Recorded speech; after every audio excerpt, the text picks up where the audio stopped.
procedure. Okay, so ando no, proceed to the or start the procedure. Get the privacy blanket. Okay, get the privacy blanket. Hindi nyo pa mababa ano. Put the privacy blanket. Okay, with the center fold to the center of the bed. Okay, huwag nyo muna ilalapag. Tingnan nyo muna. Okay, then tsaka nyo pa lang ilapag. Spread at the tapos the bottom of the privacy blanket must be aligned with the edge of the bed. Okay. So, put the blanket sa privacy blanket at the top of the patient's body. Then spread again. The other hand. Do not touch the face of the patient. Kasi huwag yung takpan. Baka di na kaya. Then, spread the half Spread the of the half. privacy blanket. Ayan, spread na natin the half. Then unfold the half. Inunfold or ganito na lang. Hindi nyo na ganun. I-fold nyo na lang ganyan. Pwede rin para mas magandang tingnan. Kasi sa odd, ganun eh. Ngayon hindi. Ganito na lang. Then Ayan. pull Then down for the upper level, at the shoulder level of the patient. shoulder level. Okay. Then pull. Then, ganito yon. Wait. Wala. Oh, wag na. Huwag ka na. Ako muna. Palit tayo dito mamaya. So, pwede kayong pumunta. Go to the other side. Kayo na po ang magtanggal, no? Solo Go to the other side. So, punta ka dun, sir. Basic daw. Ikaw na go. Go to the other side. Then, pull again the other half. Kunin nyo lang yung ito. Yung pinaka-edge, no? Edge yung other. Okay. Then, kunin po yung kalahati. Nasaan na yan? Yung pinaka-ano. Yan, nasa na siya. Yarn. Ah, yung pala yun. Mali Then, pala hilahin ako. lang po. Pull again the other half. Okay. Then, pati po yung yan. Ito ko bara-bara. So, nakita nyo yan? Yes. So, ito po yan. Ganyan. Pull the other half.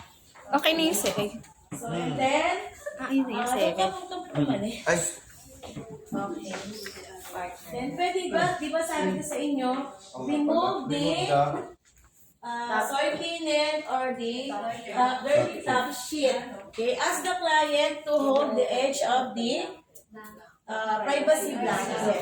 Okay, ganun dagdag nyo yun kasi ano yan eh, bababa pag dinawakan. So, kausapin nyo, pakihawakan po yung sa totoong buhay, sasabihin nyo po talaga yan. Pakihawakan nga po yung pinakadulo. And then remove, paikot ta, paikot. Roll, paikot, roll, going down. Hawakan mo nga po ito, ma. mamawakan mo. Roll, going down. Ana. Yan. Roll, then i-roll nyo na rin po papunta dito sa other side. Then, put it in the Hamper. Okay. So, ayan na. Kita nyo na. Ganun po ang gagawin natin kapag tayo ay okay.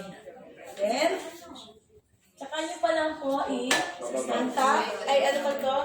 Side roll down. Okay, side roll down. Untap all the linen. Use your body mechanics, no? Pwede na kayo mag-umamit ng body mechanics. Wag yan, dito lang muna. Okay, untap the linens near side. Okay, untap the linen near side, no? So, para po hindi ito maipit, pwede niyo po itong i-fold, no? Unfold. Yan, para hindi siya maipit-ipit, no? Yan. Anong number na tayo? Paano ka na nagkabalik? Wala, hindi pa rin. Sa 7 pa rin yun? 7 pa rin yun? O, yun na. I-untuck na. Uh-uh. Kasi dito po nakalagay. Okay, side roll down. Lift the head. Ang lift po ng head daw po sa batok, ha? 7 to Sa 11. ulo. So, may shoulder. Narito. Shoulder. Okay yan, di ba? Pasok mo yung kamay. Hawak muna. Pasok ang kamay. Baka makita po sa inyo, ha? Hilay-hilay dyan na. Huwag po, ha? Ma-award kayo ng assessor.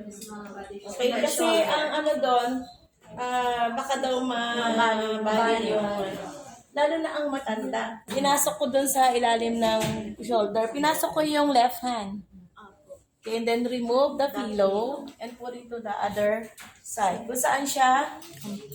Sideline. Sideline. Okay? Dito natin siya kasi tatagilid, no? Hindi lang naman. Then, ang top of the linen, Hindi, okay lang ma'am na walang... Ayun yung 13. Ayun Ayan yung... kasi tatagilid na linens. Pero pwede niyo po siya hanggat ginagalaw niyo po ang pasyente, masasabi kayo. Ma'am, I'm going to leave you. At the count of 3, please cooperate. Ma'am, I'm going to place you in the side lying or place you in the other side. Yun yung mga term. Place you in the other side, place you in side lying position, yun yung mga term. Pareho lang po lahat yan.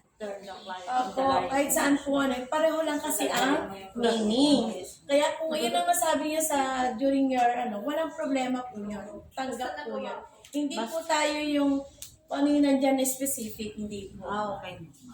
Pwede pong ibang word. Basta pareho po ang thought. Thought. Yan. Okay. Naintindihan po? Yes, ma'am. Okay, so. Punta tayo ulit sa Number, sa... Okay, ulit tayo ulit.